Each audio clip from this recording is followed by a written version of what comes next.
here in the perimeter, there are no stars. Out here, we is stoned, immaculate. Hello and welcome. This is the C86 show. I'm David Eastaugh. As you know, we love a special guest. This week it's going to be the turn of a photographer, Richard Bellia, who I spoke to very recently to find out more about life, love, poetry, and all that other groovy stuff. Has just published a book which is photographs from 1980 to 2016.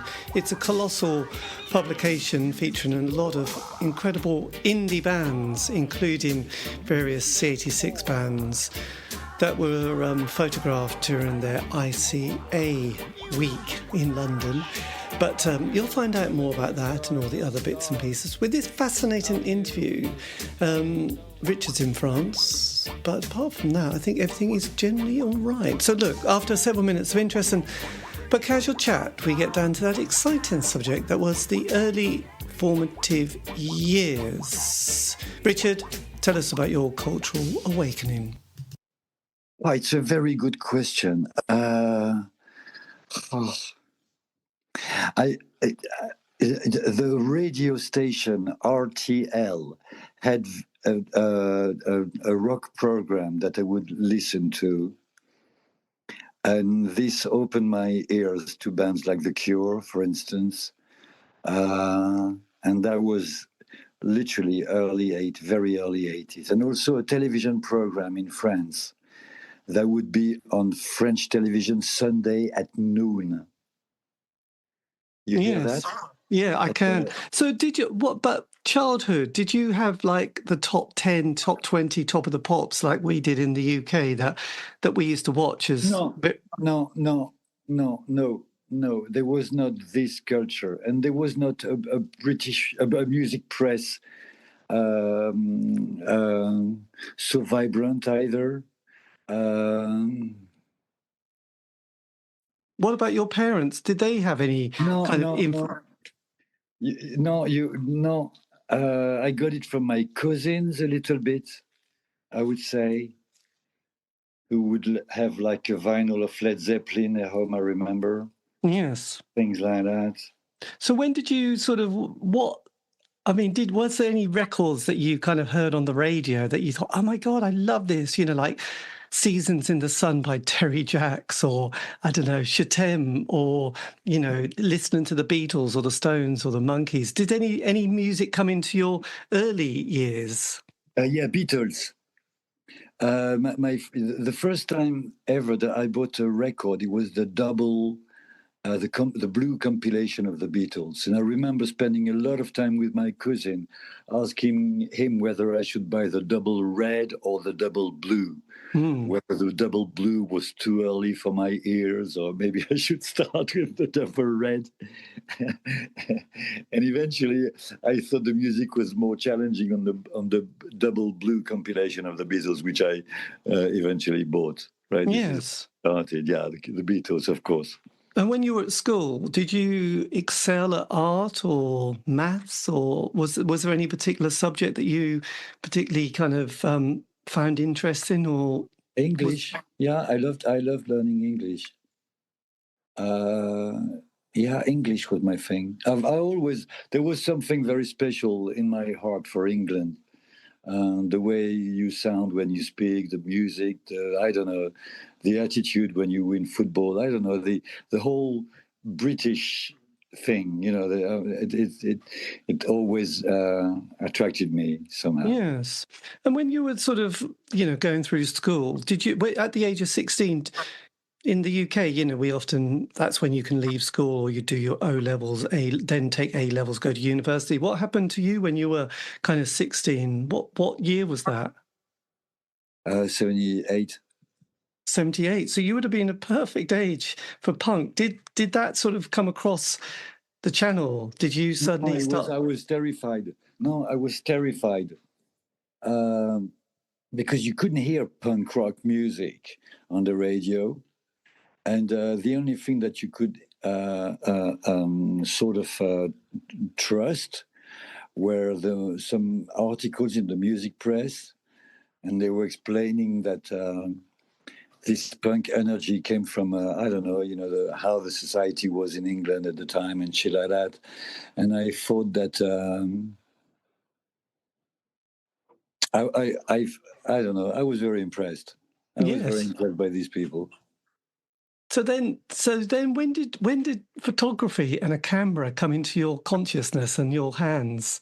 Oh, that's very easy. In the early, like in literally in totally early 80s, a friend of mine played me this record of The Cure that he'd bought in London, right?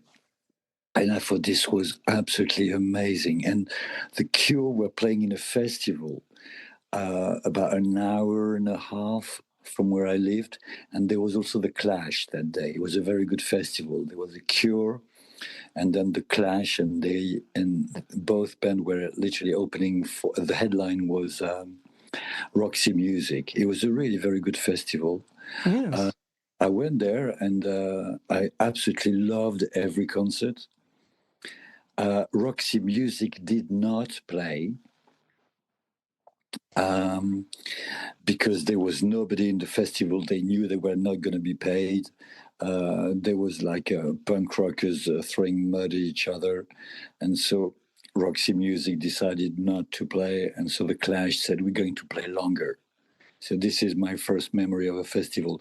And then right after that, my friend who'd play me this record of The Cure, he had also taken photos and he showed me photos he'd taken of this concert. And I thought, that is so cool. That is so cool. Yes. Going to a concert and coming back with photos, I just couldn't believe it. And so what I did in that summer, I worked, and with the money I had, I bought a camera. And in September and October 1980, I went to my first concerts with a camera. In September 1980, that was Peter Gabriel with Simple Minds opening. Right. In Olympia, Paris. And then 1 month later in a small club in Luxembourg, because I lived not far from Luxembourg at the time. The Cure were playing in a small club. So that's my first two concerts with a camera. Right. So you got there and you were just in the audience taking pictures. Exactly. Yeah. Well, The Cure, I was exactly under Robert Smith's nose. Like there was like the two monitors, the microphone stand, Robert Smith and me, like perfect alignment with my two elbows on the stage in front of St. Robert. Voilà. Yes, absolutely. And you were doing black and white film at the time. No, I was doing color. I didn't know I didn't know how to. I knew shit about photography. I knew that black and white was complicated, so I did color at the time. Yes. And I started doing black and white only a few years later, right. a year and a half later. So with that camera and colour film, did you continue that next 12 months photographing anybody that came that you could see live? Well, The Cure kept playing in my area. The Cure, they played twice in 1980. 3 or 4 times in 81, at least twice, like literally like a few kilometers from where I lived. Again in 82, The Cure started playing Pornography. So at the beginning, doing photography was pretty much photographing The Cure every time they were around. Yes. So, that's amazing. And who was supporting them? Because I know I'd done an interview recently, I think it was with Simon Jones and also The Trees. And I think they got their big break with a support slot with The Cure. Were they supporting The Cure during that period? No. In 1980, they didn't have a support band. In 81, with Faith, I don't think they did. And 82 was this guy from Manchester called Dorothy Colum. Oh, yes. Singing for them. Nice. And yes. this French band called Orchestre Rouge, who was produced by Martin Hannett and who had a an American singer. They had a very interesting sound. orchestra, the Red Orchestra, Orchestre Rouge. Yeah, the American singer Theo Acola, who lives in Paris for years, and his band produced by Martin Hannett. That was a really good bill. Yeah, Orchestre Rouge, Dorothy Colum and the Cure. That was a really good bill.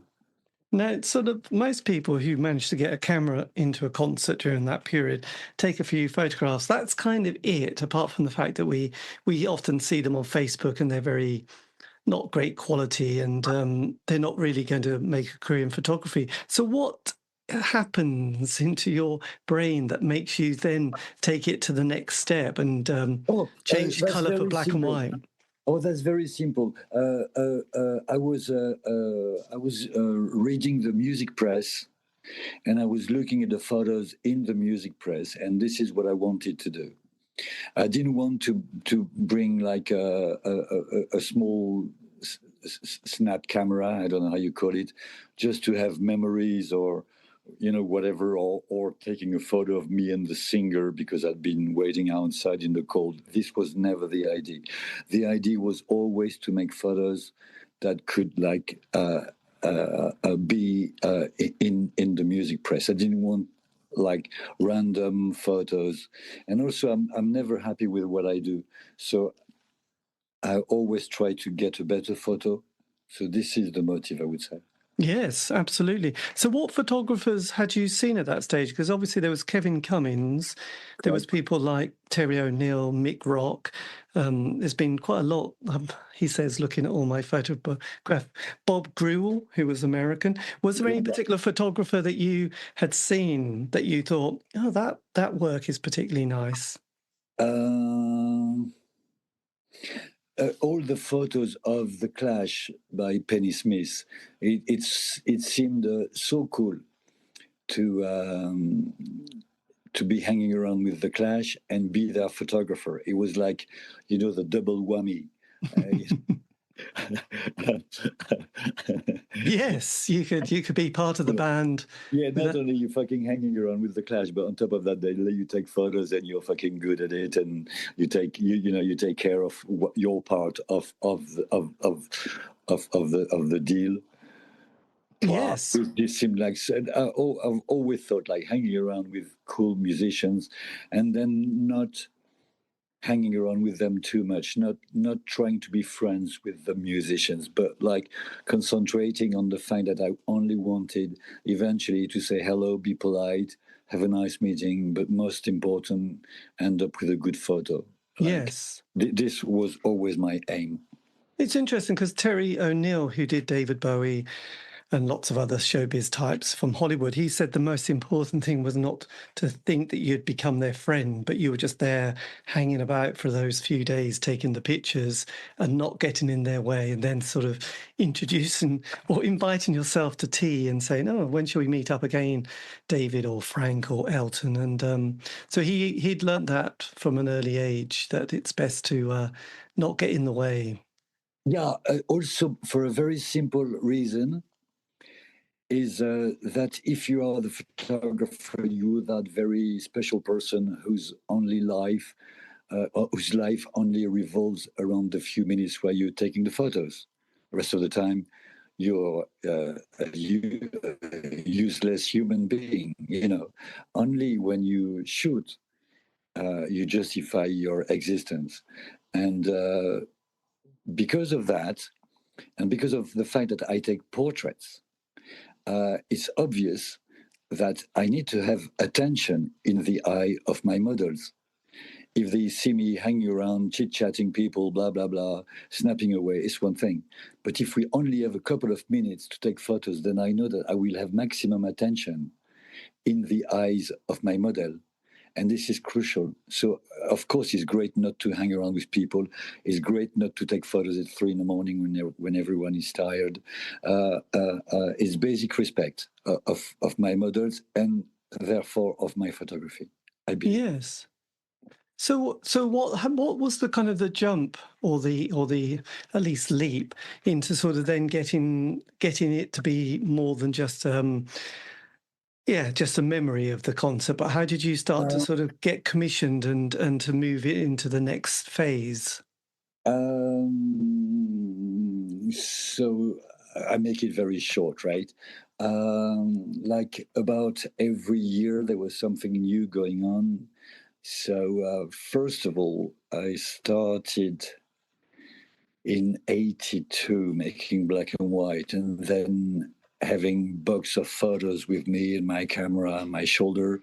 And because of that, one day I got girls talking to me in a cafe who said, "Oh, we met a guy who's doing a fanzine. You should talk to him." Blah blah blah. So literally, through me walking in the street and being in a cafe with a box of photos, I ended up talking to three guys who were making a fanzine in my town in Nancy, and through them it got a bit more professional. We were having appointments with musicians. We'd go to Paris to take photos and blah blah blah, and even going to London to take photos of the Pretenders, Simple Minds, and The Cure. Yes. In 3 days between Christmas and New Year's Eve, which is not bad if you think about it. No. And because of that, that's when we were in studio with The Cure. They were recording The Top at the time. And then they say, "Hey, we're doing Top of the Pops Christmas Eve special tomorrow. Do you want to go with us at the BBC?" Then the Pretenders were shooting a video with Tim Pope for A Thin Line Between Love and Hate. And then Simple Minds at the Lyceum. And then Warner Brothers asked me if they could use some of my photos for the Pretenders for merchandising and record sleeve. So this was a big jump in '84. Yes. And then '85, I spent pretty much all the summer of '85 with The Cure in Switzerland, then in Greece, then in London, where they were rehearsing for the Head on the Door world tour. They were in September '85. They rented Hammersmith Odeon. So I would go there every day and have a Cure concert for me. There was only three of us in the room. There was like me, the sound man, and the light man, like the Hammersmith Odeon, with me hanging around with my camera every day for 1 week. And after that, I had my first photo published in the French press in Libération, and then my first photo published in the Melody Maker. My Cure photos I'd taken that summer in black and white. Yes, this is So where that was also a changer. So that's why in October '85, after I had a contract with Warner's and photos of The Cure published in both French press and English press, I decided to move to London and find a squat and become a music photographer. That's how it went. That's how it went. Yeah, there's a lot of people who came. Was that in the same sort of roughly the same area that all the members are from the Australian and New Zealand bands like the Triffids, Go-Betweens, the Chills, and various other people were squatting? Was it in a particular scene that you'd found yourself? No. No, not at all. I hardly spoke English. I was living in a squat. Most of my energy was to improve my living.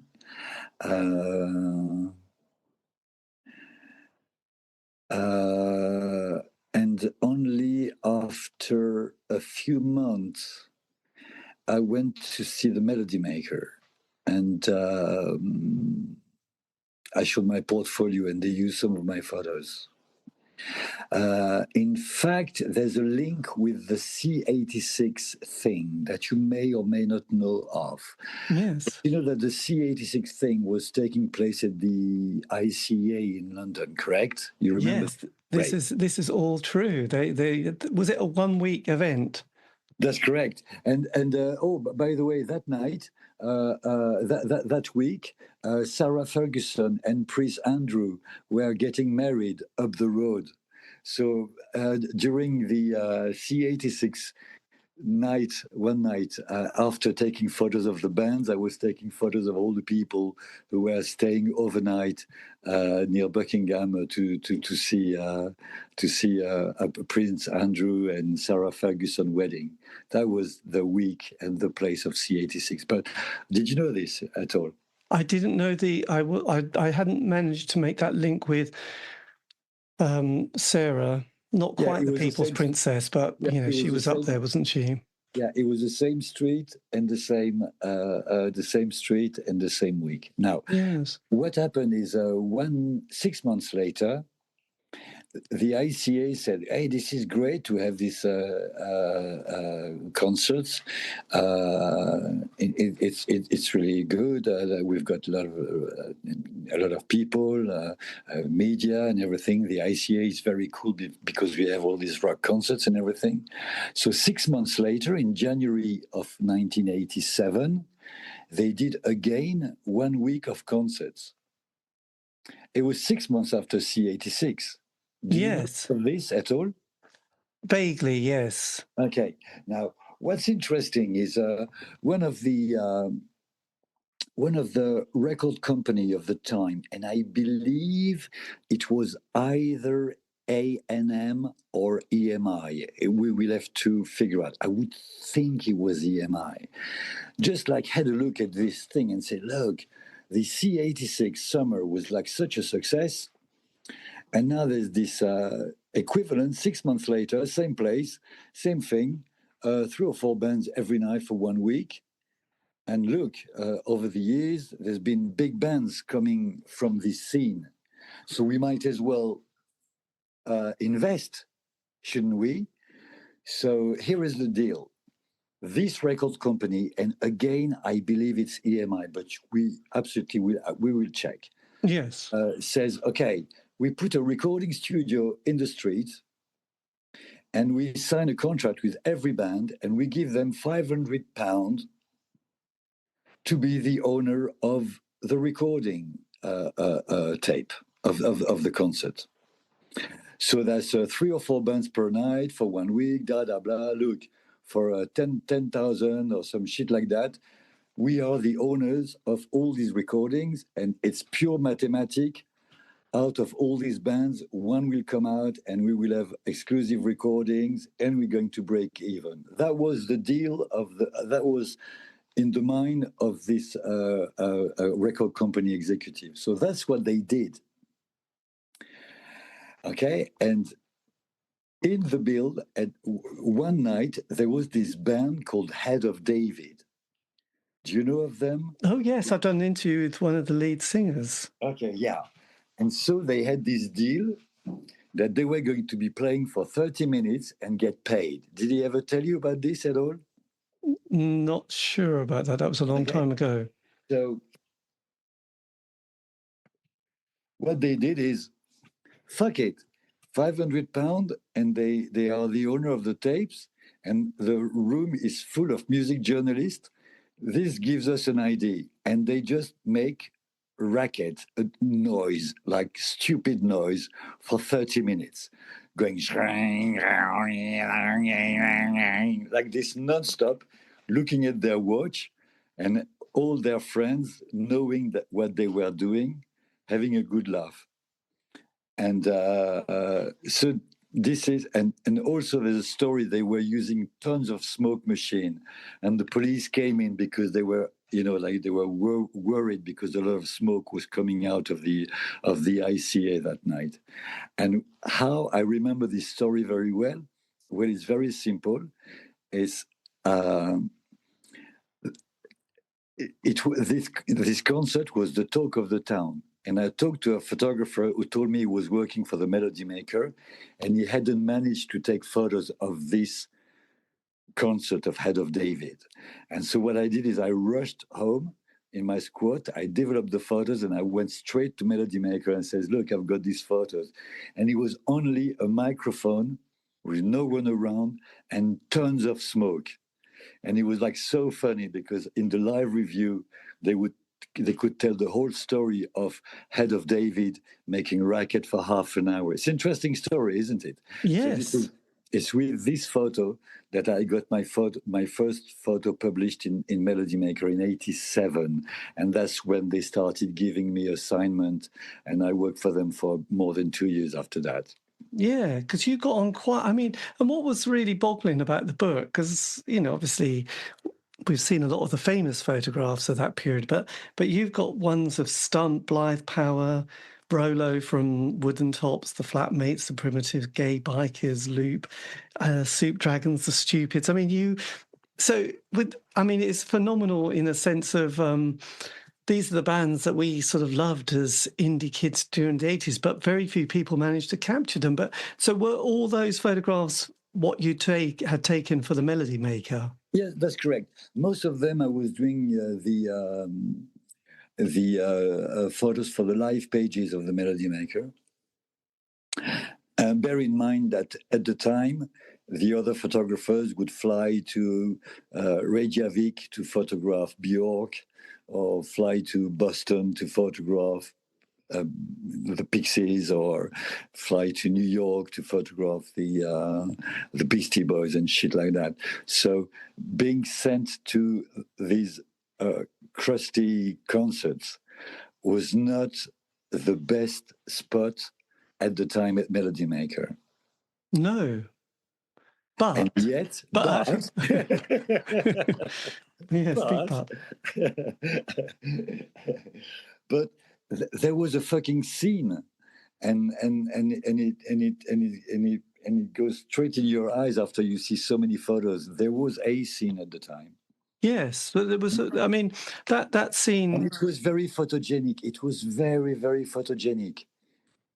Well, absolutely, and both amusing, crazed, odd. I mean, it was everything really. I mean, there was a lot of bands in the 80s. I think it was because there was a lot of unemployment at the time, and in the UK we had those social security systems and job seekers allowance and enterprise allowance schemes, which allowed people a few years to be able to sort of claim some sort of, I don't know, dole money or some almost an indirect grant. Probably, and also living in London was very cheap. You could really find yourself a squat. How shall I say that? Yes, you could find it. If I had 3 photos published that week in the Melody Maker, I'd have, I don't know, 50 or 60 quid on the Friday, and it was like a cool weekend. You know what I mean? And were you somebody who was actually more interested in the music, or were you just obsessed with the image and the? No, the music. I've always loved music more. I've always thought that photography was like a way of having your 2 elbows on the stage, and shit like that, And then the second part of it would be, okay, I have myself to both respect the models and the photography, so it's great that I do well. But my main motive was always to listen to the music and see the bands and be on the front and hanging around backstage or shit like that. I don't know. Yes. So with a lot of the photos, they're on stage or backstage, but then there's an awful lot which are you obviously being, I say obviously, but it might not be, commissioned to say, look, we need a photograph of the field mice. Go get that image of the field mice. What was that with the Melody Maker as an example, or the Pogues or the Weather Prophets? There's a couple of pages in there, aren't there? Oh, it was all different stories. Everyone was a different story, right? Shall I start with the Pogues? Pogues were commissioned by Melody Maker, and the first one I was hanging around with them in Paris. So this was for Libération. Mm-hmm. And a French magazine called Best also. But mainly I would be taking the photos and then try to sell them rather than be commissioned by them, except for the Melody Maker. And Field Mice, it was an even stranger story. a friend of mine in Switzerland had decided to organize a Sarah record festival in Switzerland. Right. Okay. So, because he loved the music and everything. So I said, how should I get the Swiss audience to come over to my festival? So he said, here's an idea. I'm going to make an interview of all the bands together, and we're going to play it on the radio, right? Because he was also working for the radio. So what he did is he organized as many bands as possible from Sarah Record in my garden, and flew over from Switzerland with his tape recorder and recorded as much as he could with all these bands in order to have interviews to promote his festival. This is how he went. Mm. And myself, I spent the afternoon, making scones and tea and taking photos and more tea, and none of them were smoking ash, so I was I was making tea and taking photos. So this is all my photos of Sarah Records. Yes. Fatima mentioned Catal Couglan was through Les Inrecuptibles. And what about The Perfect Disaster? There was another one of those on the staircase. Was this one? Oh, I have a good, if you like good stories, but if you do podcast, you must like good stories. But I have a good story with this one. Perfect Disaster, that was for the Melody Maker, okay? Mm-hmm. And when I was taking the photos, and they were in a hurry because they had to cross London sideways because they were opening for a band called Pixies. Right. And this is when Josephine of Perfect Disaster met Kim of Pixies. And that's when the Breeders started taking shape. So I showed these photos of Josephine in the staircase of, I believe it was Fire Records. Right. Or Revolver Records, one of them too. Where they were. I think it was Fire Records, Perfect Disaster. And it was in the staircase of this office. And I asked Josephine, can you confirm that this photo is taken exactly 2 hours before the Breeders existed? And she said to me, absolutely. Yes. And she even showed me like she was making her clothes, and she showed me on this photo in the staircase, I have the blue trousers I made specifically for my concert opening for Pixies. Voilà. Yes. God, that's amazing. Because there's another band which is the most mysterious band of the 80s that have completely disappeared, the Redskins. Now, you've got a lovely little photograph of dear old... Oh, I love the Redskins. I adore the Redskins. Yes. Now they have managed to disappear, especially their lead singer, and yet in the mid-80s he was everywhere with that classic album, Neither Moscow nor Washington. So was this a commission as well for the Redskins? No, it's me asking to. It's me asking to do some photos with them, and I have this very accurate memory of a day I went to pick up a photo pass for a concert of the Redskins, and there was London Records. I remember this very well, and she was about to hand me over my photo pass, and got a telephone call and said the Redskins don't play tonight. They just don't exist anymore. Right. So I never managed to photograph the Redskins. I literally had the photo pass in my hands, but the concert couldn't exist. It was London, I believe, Town and Country Club, and this must have been 86-ish, something like that. They cancelled their last concert. Blimey. I know, what a Hey, band. you want stories? You want stories of rock music in the 80s in England? You've got them, right? Yes, well, absolutely. We do love them. Because there was kind of another commission that you probably got them. There was two. There was this one which had various pictures of My Bloody Valentine. Was that, again, this is their period in the late 80s, was it? And the same with the Happy Mondays, which was obviously that transition between kind of indie and sort of more ravey. Were they also commissioned from the Melody Maker? No. My Bloody Valentine was commissioned for a French paper called Les Inrecuptibles. Do you know of them at all? No. Oh shit! They were they still exist, but they were that rock magazine who started existing in the late 80s. Done by people who were very frustrated by the quality of the French music press. And they did this thing, it's a play on word on incorruptible. Incorruptibles becoming incorruptibles. It's a stupid play on word that the students found. And this paper became very, very, very important over the years. For your information, this is how the end of the Smiths was announced. Morrissey did an interview with Les Inrecuptibles, and it was like the number 3 or the number 4 issue. It was like a really young magazine at the time. And then when he's finished, the end of the interview says, "Mate, what's happening with this band?" And Morrissey says, "Well, we split up. I split the band." And Les Inrecuptibles always insisted on having very, very long interviews.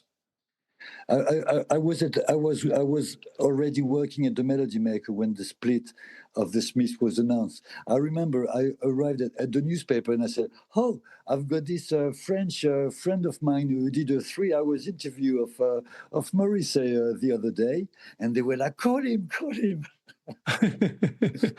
And the deal of Morrissey was you can sell the interview to any paper outside of England, which they did. They sold the last interview of Morrissey. They sold it to many, many magazines, except outside of England, because Morrissey had asked them this.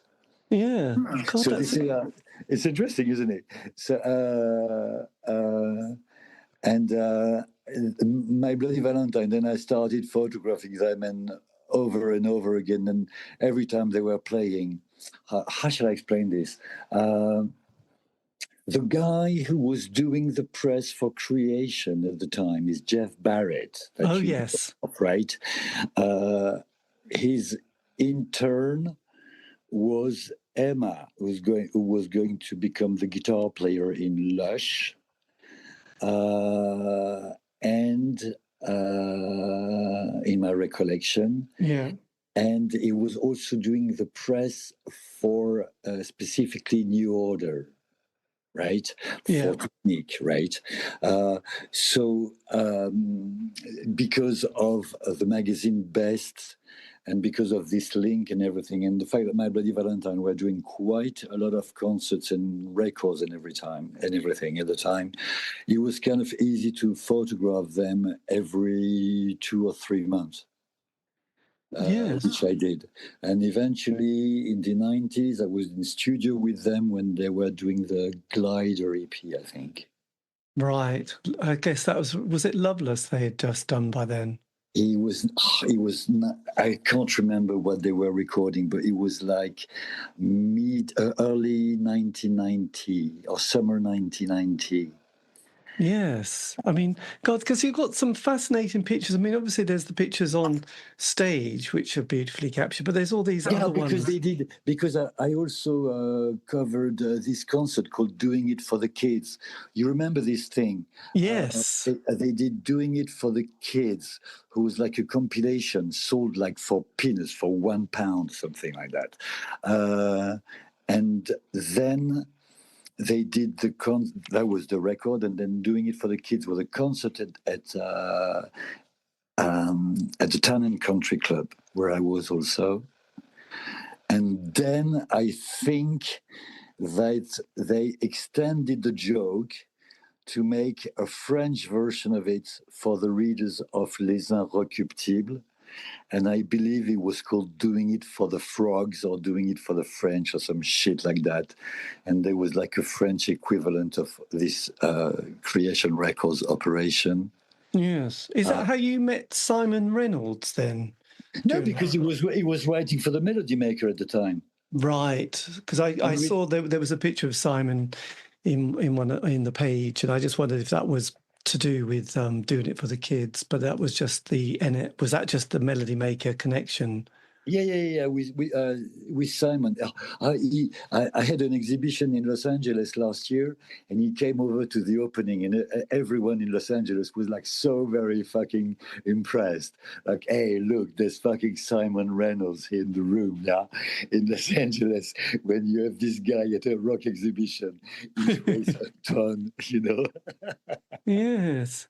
So all those like commissions you got for Ride and then a very young Blur, they were just again the Melody Maker saying, look, we've got this young band. They probably won't turn out.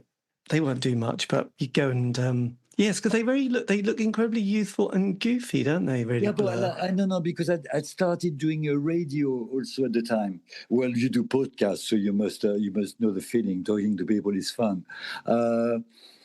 And so I started doing interviews also, and for the Swiss radio that commissioned me. So this is how I got to interview Ride.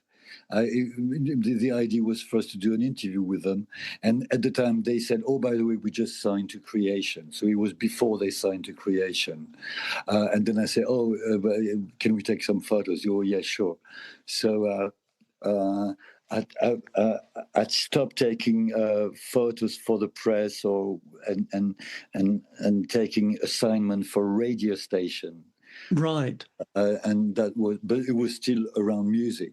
You know, I'd go and do an interview with John Peel, and then for the Swiss radio, Couleur 3, and then when the interview was finished, I'd take a photo or two.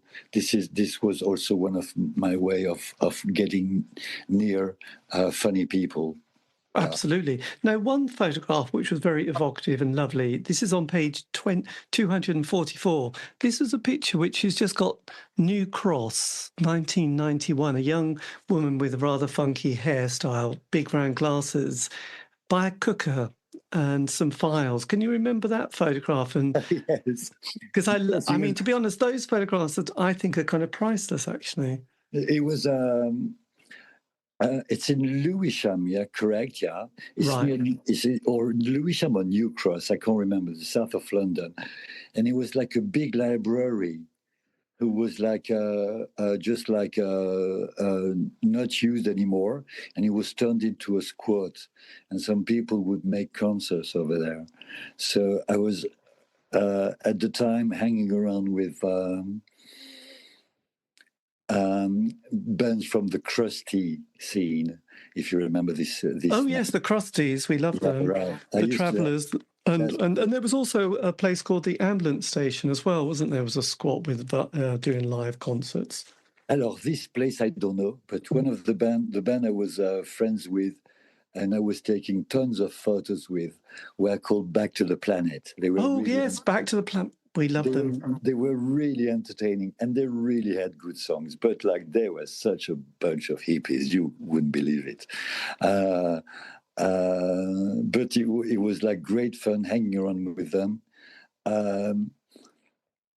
I mean, that was around the time that you had some people like there was the Tofu Love Frogs, Back to the Planet, the Levelers, and just a lot of crusty bands and people with didgeridoos, wasn't there? Yeah. But one was called The Sea, also, I believe. Oh. But like, the Levelers were the but back to the Planet themselves, you know, like they were pretty big. I think. How did it turn out? Pardon? Oh yeah. So this picture in New Cross of this kitchen, who was this? It was a Back to the Planet concert, and it was a friend of Back to the Planet who was cooking curry, tofu, vegetarian, whatever you name it, during the concert in the squat. Yeah. Oh, lovely. Yes, I can see there's a box of burger mix there on the side. Just classic. Typically burger mix. Burger mix. Yeah, I remember that. Yeah. So just going from one extreme to another, one of my other favourite bands was Motorhead, and you've got a picture of Lemmy Minster. So where did the commission for Motorhead come from? It was no commission. It was me and my big mouth. I was in London for some times, and I knew a couple of press officers. And, I just asked for a photo pass for Motorhead because they were playing Hammersmith also. And they said yes. So literally, this is me asking for a photo pass just to keep my files alive and lively. Take more photos. This is yes. And obviously, because then the Strasbourg connection, the Gun Club, you've got some amazing pictures. Thank you. Of Patricia and Jeffrey. Yes, what was that? Because you were not only on the stage with them at some stage, but also backstage as well. Exactly. Or certainly in the toilet, anyway. Yeah, well, the toilet thing. Two things. As I told you, before I moved to London, I lived in the northeast of France. That's the Strasbourg connection. And I told you I was doing a fanzine with my friends in the town of Nancy. And that was part of the thing. When we were not shooting the Gun Club in Strasbourg, we would be doing, I don't know, Susie and the Banshees in Paris, or The Cure in London, and things like that. This was our little fanzine. And the Gun Club were never big. They were playing small venues at the time. Even in London, they were never a huge band. And the toilet thing. So I explain you so that you know. Okay, it's a technical thing. When you take photos with a flash, you don't want to use the direct flash, the flash that hits directly your model. You want a softer light, so you do what you call in English bounce flash. Mm-hmm. In French, le flash indirect. It sounds fancier in French, just like everything. But literally, you bounce the light. The flash hits the white ceiling, and then the light comes back down and is very soft. And when you are in a rock venue, the only place where a white ceiling is the toilets, usually. This is why a lot of photos are made in the toilets. Right. It's a nice ambient sound. It's a beautiful ambient shot, actually, of Jeffrey there. And a lovely one of Patricia and also Kid Congo Powers. Yeah, so. Correct. Yeah, I had fun with them. Amazing. I think one of the things I love about the photos, and there's a lot, especially the indie pop ones, is that the tiny stage and how cramped it looks, and also this kind of mob of youngsters, let's face it, they were young people, squashed at the front. I mean, probably weren't more than a couple of hundred at the most, but the atmosphere that you capture and the faces of the audience, that little split second in time from that period, it says everything, doesn't it? It's just, you can't recreate that. Bands might reform now, but let's face it, they're never going to have that intense, sweaty audience looking at them. Also, of course, two things. First of all, if I have some photos sometimes who are very good and they work and everything, that's one thing. But it means that in return, sometimes something fucks up on the way. It doesn't work every time. So there's you're very happy when you come back from a concert and you have something where you caught the energy. That's one thing. And the second thing, for the energy itself, I can assure you that since everything has changed in live venues, it used to be light bulbs. Now it's LED, so the light is not so beautiful and the people are not sweating any longer. The loudspeakers, they used to be analog system, and now it's digital, and the sound is very, very weak. The sound doesn't hit your belly any longer like it did, because it can be loud, but it will never have the energy. I can give you two simple examples, because now the digital era, when you listen to music, it's digital sound and not analog any longer. Two things. Number one, people don't play air guitar any longer because their body doesn't vibrate any longer. You would play air guitar like an idiot, Mm-hmm. because you couldn't resist, because your belly was moving. That was the normal sound. And the second thing, I know that this is probably not your favorite sound of music, but who knows? Funk music has totally disappeared, because funk music is all about percussion. When you listen to funk, every instrument, the voice, the drums, the guitar, the horns, the keyboards, everything is percussion. And Mm. because of the digital sound and there's the lack of percussion, funk music has totally disappeared. Tu vois? Yeah. So the Is it? reason why, sorry? No, I was going to say, well, one of my favourite concerts was when I saw George Clinton in Berlin, bizarrely, and that was amazing. But I used to go to a lot of reggae concerts in the 80s, seeing people like Sly and Robbie and Gregory Isaacs and Aswad, and that bass sound was quite extraordinary. Exactly. Well, I'm glad I said maybe you like funk, but who doesn't like George Clinton? Of course, George Clinton concert is a fucking experience.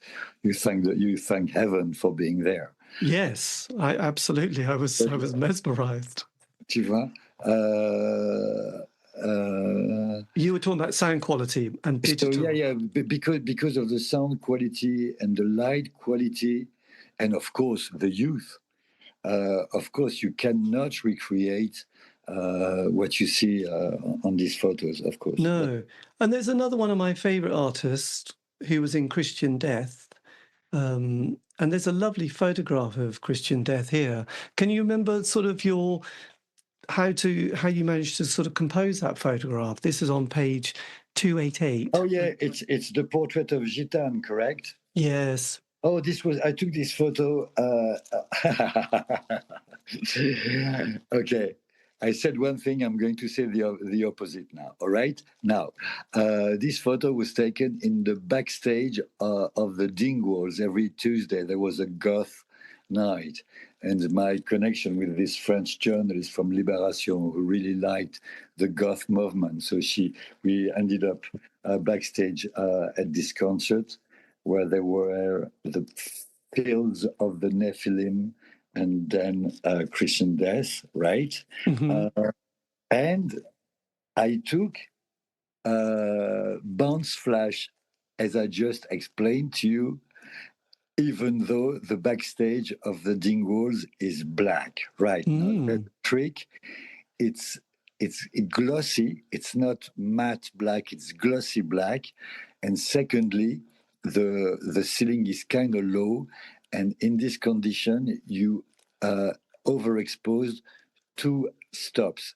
And then this is how you adjust the fact that you're using your flash hitting a black area, so it will not send a lot of light in return. So to adjust this, you compare to the setting of your flash, you take the setting of your flash, and on your camera, you exposed two more stops, so that you have this kind of soft light in a black backstage. Yeah. God, I mean, and did you say to her, look, I want a close up? No. I mean, how did you get her to pose No, like that? no. Uh, um, it's a scene. I much prefer the Redskins or World Domination Enterprises. I very much like the raw energy of these people, rather than all these very precious people, like they say, precious is French for précieux. People who fancy themselves, like all these goth scene, they fancy themselves. They look at them in the mirror for hours before going to the club and everything. So when you take photos of them, they all goes like, oh, look, I fancy myself. I do this and do that. When I took the photos, I just said, look, you have all this jewelry around your fingers and your wrist and your hat and your earrings and your blah, blah, blah. Can you take a shape where I can photograph as much as all this jewelry all at once and still squeeze in your face? So there's one hand on one side and one hand on the other side, some shit like that. Figure out that I try to take a normal portrait with all her jewelry around her. This is how I made my frame. Yes, God, it's an amazing shot. You liked my book, huh? You did like it, huh? God, I loved it. God, it's amazing.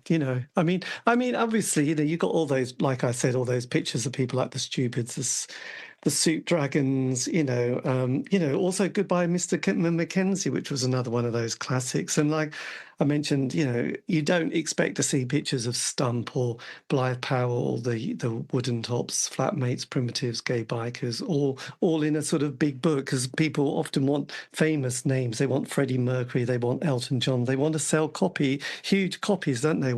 But you've captured a time in music which people are now finding fascinating, and people like Cherry Red Records are putting out all these compilations documenting the alternative indie world, which I think is kind of very fascinating. But then, so that's what I was going to say. And then just in case one's getting a bit complacent with this, there's an amazing sequence of shots with people like Crazy White Sean, which again, and Throbbing Gristle, which is slightly like, it's quite. So what was your relationship with these guys like? Oh, Crazy White Sean it's an incredible story. He's the guy on the cover of my book.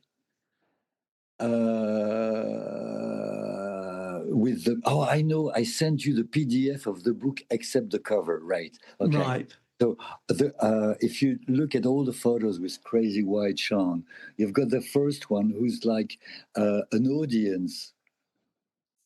If you can find it on yes. the PDF.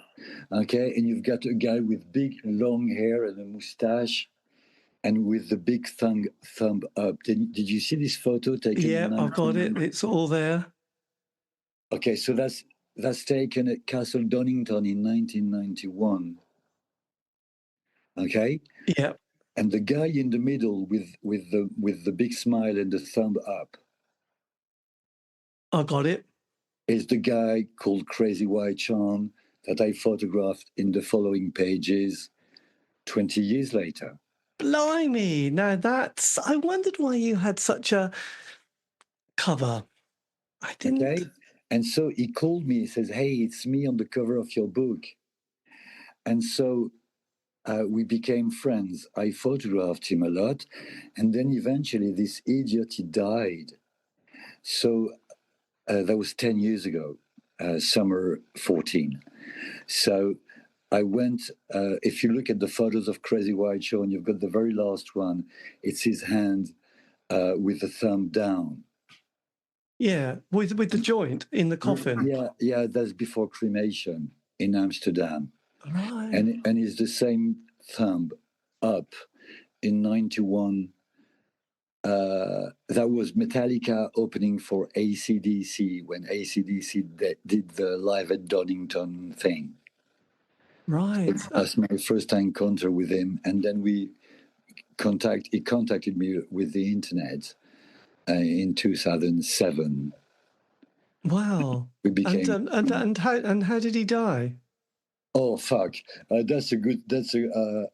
died in front of his computer. He was talking to a girl, and on Skype, and then he started having problems breathing. He started coughing, and he sat on his bed and were off the screen, and she could like hear him die in front of her computer, and at the time Skype was not very good, so it was like losing the signal, and she didn't have his address, so she contacted all her friends on Facebook, said, "Does anyone know the address of Sean? Because he's dying." And then they tracked him with his cell phone, and when they arrived in his room in Amsterdam, he was dead. Yes. And because you've got some quite intimate pictures of him, had he what sort of mental state was he in? Because he looks quite bonkers. He was very articulate, very clever guy, very, very charming, very faithful to his friends.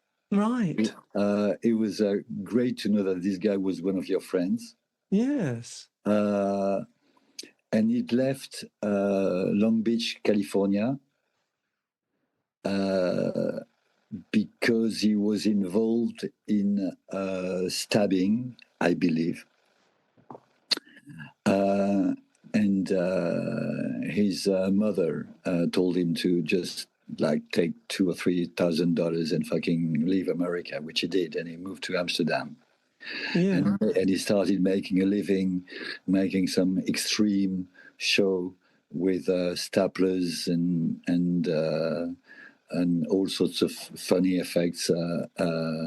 He introduced himself as an extreme body artist. Yes, there's that shot of a hook that looks like he's pulling his eyelid down, which I have to say is a little bit hard work to look at. Yeah. If you Google Crazy White Sean, you'll find endless videos of him doing the most extreme things or saying the most hilarious things you can think of. That's what he did. But apart from his show, he would be at home, rest, do drink water, sleep, blah blah blah, and then he had too many assignments, too much work, and eventually, because he was smoking so much and hitting his body so much, at the age of 43 or 4, one day he just collapsed. Yeah. God, it's just bonkers, isn't it? It's just just extraordinary. I mean, the book is phenomenal. I mean, to go through it has just been incredible. And you also got a lovely picture of dear old Eric Cantona, which obviously I was a massive Eric fan because he had such suave and such coolness about him. So yes, it's just Attitude. amazing. It's called the name you're trying to find is Attitude. It's got a lot of attitude, as Eric, hasn't he? He pulls it off so well. So over the decades, I mean, have you still kept your passion for photography and the live show, or has that waned a bit? It keeps evolving. I if I take too many photos, I did a lot of photos in the first 2 weeks of November, and now I cannot touch my camera any longer. Likewise, listening to music. Sometimes I listen to my old records, and then I find something new, and I just listen to new music constantly up until I find 3 or 4 things that I really like. Yes. It's with the age, of course, you don't have so much energy.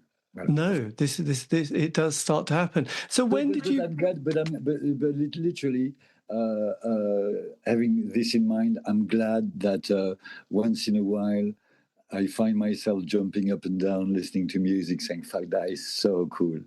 Yes, we all live for those moments of hearing something completely new. So when did the idea of the book come about?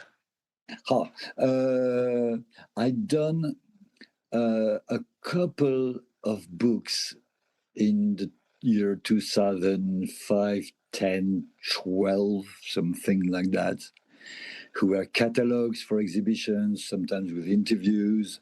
A previous one who was like a small book with my photos already. And then I had in mind, how should I say that? My main concern was, is my photography boring? In other words, can I have 1,000 photos next to each other, one after the other, and not having twice the same photo, not twice the same angle, not twice, I was wondering if I had enough material to be able to tell like a story like my book does, right?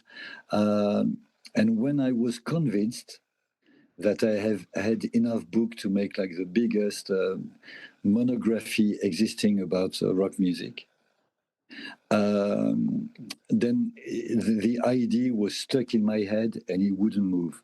So from it took me about 2-3 years where I got it wrong.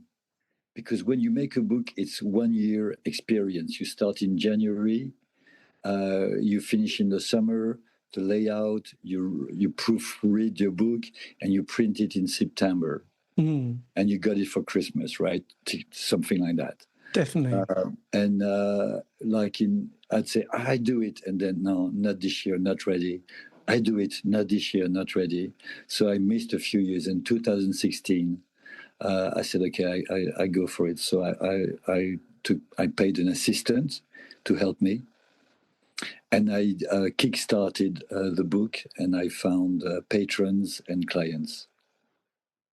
Fantastic. And off you went, and that was it. Yeah, So, except, okay, now there's one downside. I found 3 patrons, and since then, 2 of them died. And the stories alone are manic, right?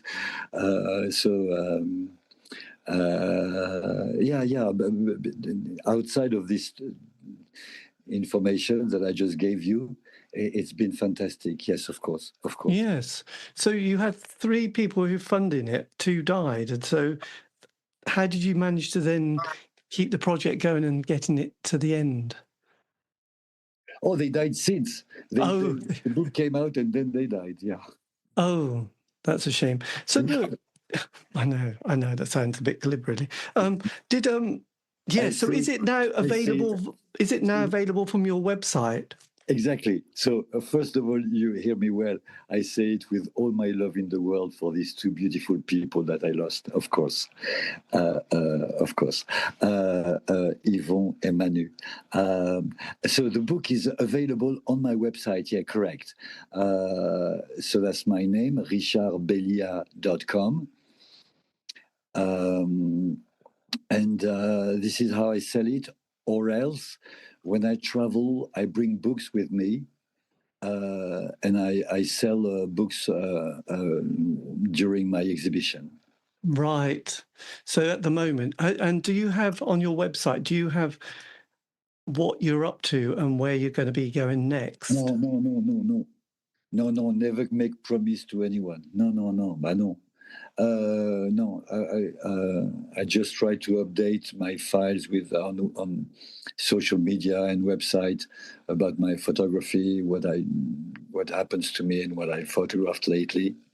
I want to make a book in 2025. I should be ready. I should be good to do it, but yet again, I'm not certain. But I would be making a smaller version of my book, of course, in 2025. Right. The same book, but just a little bit more condensed? Just the same, except everything different.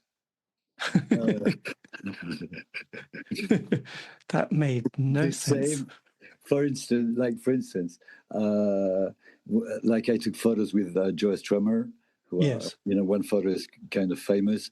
I think it would be great to print all photos with Robert Smith of The Cure, and I think it would be great to publish photos of that session, not seen, or a contact sheet of all the photos, so that instead of my photo of Robert Smith with The Cure, you'd have like the contact sheet with the 17 photos I took. Cropping the photos, adding text to tell stories rather Right, than... my God, you are going to be busy again, aren't you? This is very exciting. Yeah. I Because guess actually you notice that in the book there's not many there's not much text. There's not a lot of stuff to read, but there could be more because I've got stories to tell. you have got a lot of stories to tell. But I don't want to make a book where I say me myself I do this, I do that, blah blah blah. So it's a specific writing that I need to do. Yes, absolutely. And just lastly, because obviously I mentioned David Bowie at the end, and Bowie appears in the book. What's your kind of Bowie moment? Because you saw him in '87 on his Glass Spider tour, and also Tin Machine as well. Right. Did you get to meet him at all? Never. Unfortunately, never. Every time I was shooting Bowie, I was taking my best camera, my Hasselblad, and my 2 or 3 things with Bowie, I would say. One is 1 month after his death. He died I believe, in 2015 or 16 January, right? Yeah. And 1 month later, I went to a place in Switzerland where a guy very rich and very important in the music business used to live. His name is Claude Nobs. Does that ring a bell at all? No, Claude Nobs. Nobs. He's the guy who created the Montreux Jazz Festival in Switzerland. Yes. And the Montreux Jazz Festival is a big festival. He's also the guy Led Zeppelin is referring to in the song Smoke on the Water. They say Funky Claude. And Funky Claude is this guy, Claude Nobs, right? Right, smoke on the wall. Oh, the Deep Purple, yeah. Yeah, this guy in the right, him. And the Montreux Jazz Festival is really, really big festival, right? And Bowie had a house around the corner, right? Yes. Right. And one day, Bowie gave him painting. Bowie painted a self-portrait and gave it to Claude Nobs. So while the world was mourning David Bowie, I was in this chalet in Switzerland, and I couldn't fucking believe my eye. There was like this original painting of David Bowie on the wall of himself. That is a bit, yes. And so I took my Hasselblad, and because when you use a Hasselblad, you have to look down because there's a mirror, right? And yeah. So if I take a portrait of you and I'm in front of you with my Hasselblad, we're going to see your nostrils because I'm going to shoot from down, right? Not from above, but from underneath, right? So what I did is I tipped the camera and to put it like above my head, and then put the camera on my eye so that the camera was exactly in front, or as much as possible in front of the painting. Literally transforming myself into a tripod, so to speak. And I'm a skinny person dressed in black, so I tend to look like a tripod naturally, right? And so I put the camera on my head, and then I can literally take a photo of this painting on the wall of this chalet with the wood around it, and it's the self-portrait of Bowie that he gave over there to this guy, Claude Nobs. And lately, I had an exhibition in Switzerland where I printed really, really large photos of David Bowie, and it turns out that the people who bought David Bowie's house in Lausanne bought all my Bowie photos to decorate their house. So my Bowie moment is this year when I learned that David Bowie's house in Switzerland was now decorated with my signed photos of David Bowie. Wowza. That is very interesting. Yeah, it's a strange photograph, painting, isn't it? So very strange. And that, dear listener, is the end of the interview. Well, nearly. There's a few little bits and pieces we finish on. But anyway, a massive thank you to Richard Bellia. Give me the time for that. I probably mispronounced it badly there. But interview. I'll put the link to his website in the notes below. But do check out the book. It is absolutely stunning. This has been the C86 Show, David Eastaugh. If you want to contact me, you can on Facebook, Twitter, Instagram, just do C86 Show. All these interviews have been archived on Spotify, iTunes, Podbean. It's true. Have a great week. Stay safe.